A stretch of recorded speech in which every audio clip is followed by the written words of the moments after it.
অন্তর্বর্তীকালীন সরকার গঠনের লক্ষ্যে সেনা, নৌ, বিমান বাহিনীর প্রধান এবং বিএনপি, জামাত সহ বিভিন্ন রাজনৈতিক দলের নেতা ও সুশীল সমাজের প্রতিনিধিদের সাথে বৈঠক করেছেন রাষ্ট্রপতি মোহাম্মদ শাহাবুদ্দিন। বঙ্গভবনে অনুষ্ঠিত বৈঠক শেষে তারা জানান, বিএনপি চেয়ারপারসন খালেদা জিয়ার মুক্তি এবং অন্তর্বর্তী সরকারের অধীনে নির্বাচিত সরকারের কাছে দায়িত্ব হস্তান্তরে সম্মত হয়েছেন রাষ্ট্রপতি। চলমান ভাঙচুর, নৈরাজ্য এবং অগ্নিসংযোগ থেকে সরে এসে শান্তিপূর্ণ দেশ গঠনে সবার প্রতি আহ্বান জানান তারা। আরো জানাচ্ছেন মুকসিমুল হাসান। রাষ্ট্রপতি মোহাম্মদ শাহাবুদ্দিনের আমন্ত্রণে সোমবার সন্ধ্যায় বঙ্গভবনে যান সেনা, নৌ ও বিমান বাহিনীর প্রধান। অন্তর্বর্তীকালীন সরকার গঠনের লক্ষ্যে বৈঠকে অংশ নেন বিএনপির মহাসচিব মির্জা ফখরুল ইসলাম আলমগীর, দলটির স্থায়ী কমিটির সদস্য মির্জা আব্বাস, জাতীয় পার্টির চেয়ারম্যান জিএম কাদের, মহাসচিব মুজিবুল হক চুন্নু। বৈঠকে অংশ নেন জামাত ইসলামীর আমির ডাক্তার শফিকুর রহমান, ভারপ্রাপ্ত সেক্রেটারি জেনারেল, হেফাজতে ইসলাম, খেলাফতে মজলিস, ইসলামী আন্দোলন সহ কয়েকটি রাজনৈতিক দলের শীর্ষ নেতারা।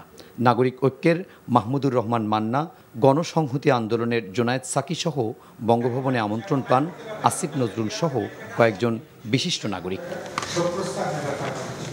সভায় কোটা সংস্কার আন্দোলনে নিহতদের স্মরণে শোক প্রস্তাব গৃহীত হয় এবং তাদের বিদেহী আত্মার মাগফিরাত ও শান্তি কামনা করা হয়। বৈঠকে অনতিবিলম্বে একটি অন্তর্বর্তীকালীন সরকার গঠনের সিদ্ধান্ত হয়।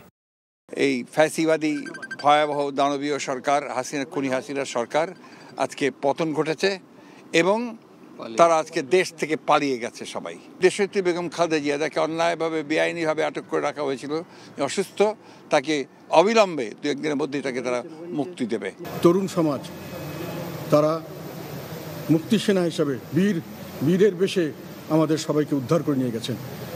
আপনারা সকলে জানেন, আমরা সকলে সবচেয়ে প্রথমে আমি তাদের অভিনন্দন জানাচ্ছি। বেগম জিয়া সহ যতগুলো রাজবন্দী আছে, বিশেষ করে এই জুলাই আন্দোলনে যারা গ্রেপ্তার হয়েছে, তাদের সবাইকে মুক্তি দিতে হবে।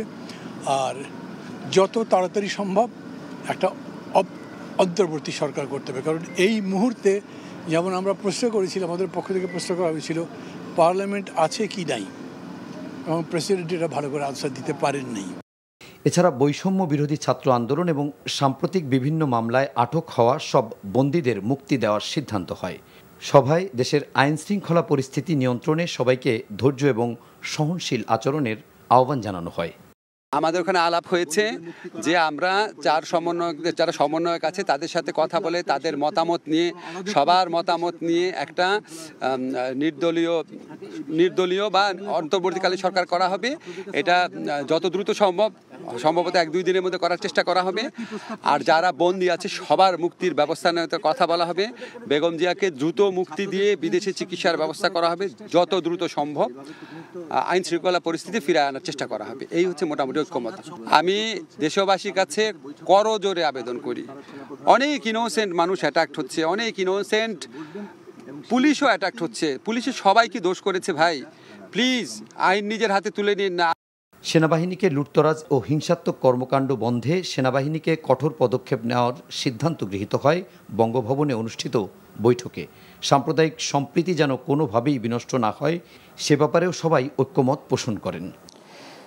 টানা 15.5 বছরের সরকারের পতনের মধ্য দিয়ে নতুন প্রেক্ষাপটে বাংলাদেশ।